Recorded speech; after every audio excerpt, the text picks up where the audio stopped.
지나고 나면 아버지 이것이 결정이 될 것입니다. 아버지, 그러나 우리는 풀어야 할 너무나 많은 숙제가 있습니다. 아버지 하나님, 코로나로 인하여 너무나 어려워진 경제와 아버지 하나님 산더미처럼 쌓여진 빚과 아버지 하나님 그동안 물고 뜯고 싸우며 피 흘리고 끊어지고 아버지 분열과 갈등으로 아버지 찢어진 이 나라, 아버지 하나님 유다와 같이 회개하며 아버지 하나님 정말 대성제물로 자기 자신을 내어줄 수 있는 아버지 하나님 그런 사람이 아버지 하나님 그런 하나님의 통치권을 인정하는 자가 세워져서 주여 아버지 하나님 이 가운데에 정말로 아버지 하나님 연합하고 통합되어지는 주여 그런 정부가 세워지게 하여 주옵소서. 아버지 새로운 정부 가운데 하나님 임재하여 주옵소서. 아버지 하나님, 그래서 아버지 이 나라 가운데 정말로 하나님의 나라의 질서가 세워지는 예수 그리스도의 통치가 세워지는 아버지 하나님 그런 은혜가 임하게 하여 주옵소서. 하나님 이 나라에 전적인 변화가 일어나기를 소원합니다. 아버지 하나님 모든 부정과 부패가 끊어지게 하여 주옵소서. 그동안 드러난 이 수치스러운 일들이 주여 아버지 하나님 그리스도의 보혈로 십자 나아가게 하여 주옵소서. 아버지 거룩하고 정의롭고 아버지 하나님 정말 하나님 안에 아버지 의로운 아버지 하나님 저는 나보다 의롭도다. 아버지 이 하나님의 공의와 의가 주여 아버지 하나님 똑바로 세워지는 아버지 하나님 그런 나라 되어지게 하여 주시옵소서. 하나님 아버지 이 나라를 불쌍히 여겨 주옵소서. 예루살렘을 바라보며 우셨던 주님은 오늘 이 나라를 보면서도 우시지 않을지.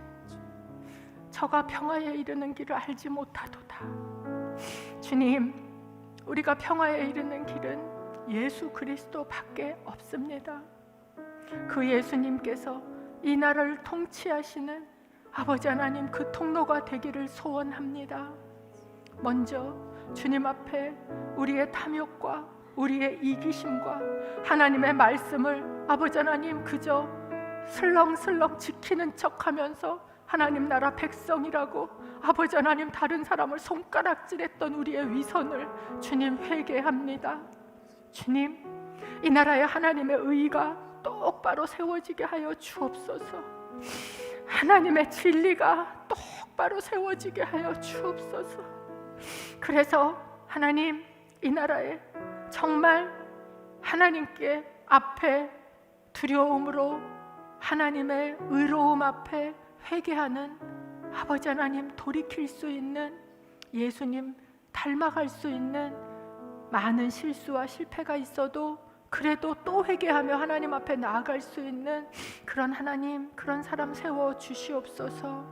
하나님 기도하기는 대선이 끝난 이후에 이 대한민국을 위하여 간절히 기도합니다. 하나님 그 유다를 통하여 12지파를 하나님의 나라 하나로 만드신 것처럼 아버지 이 나라가 정말로 새로 세워지는 그 정부를 통하여 하나님의 나라의 질서가 세워지며 하나님 예수 그리스도의 통치가 일어나는 그런 변화가 있게 하여 주옵소서. 그동안 정말 많은 부정과 부패와 수치스러운 사건들을 저희는 보았습니다. 아버지 그 모든 더러움이 깨끗하게 청산되게 하여 주시고 아버지 이 나라에서 우리의 자녀들이 하나님의 사람으로 세워져 하나님의 나라 가운데 예수 그리스도를 오게 하는 그런 하나님이 귀하게 쓰실 사람들로 자라갈 수 있는 그런 대한민국 되게 하여 주옵소서. 오늘의 선거 모든 시간들 아버지 가운데 직접 당신의 손으로 개입하여 주사 하나님 개입하여 주사 아버지 하나님 이 나라를 하나님의 나라 되어지도록 주님 주신 소명 이루어낼 수 있도록 예수 그리스도를 전하는 나라 될 수 있도록 주님 사용하여 주옵소서. 이제는 우리의 구주가 되신 예수 그리스도의 은혜와 하나님 아버지의 사랑하심과 성령 하나님의 교제 교통하심이 정말 다말과 같이 너무나 연약한 존재이지만 그러나 내가 할 수 있는 모든 것으로 하나님의 의를 세우기를 간절히 소원하는 유다처럼 실수와 실패 투성이지만 하나님이 드러내실 때 회개하며 변화되어 가기를 간절히 소원하는 그런 귀한 하나님의 자녀들 머리 위에, 특별히 이 나라와 이 민족 위에 이제로부터 영원토록 함께 하시기를 간절히 축원하옵나이다. 아멘.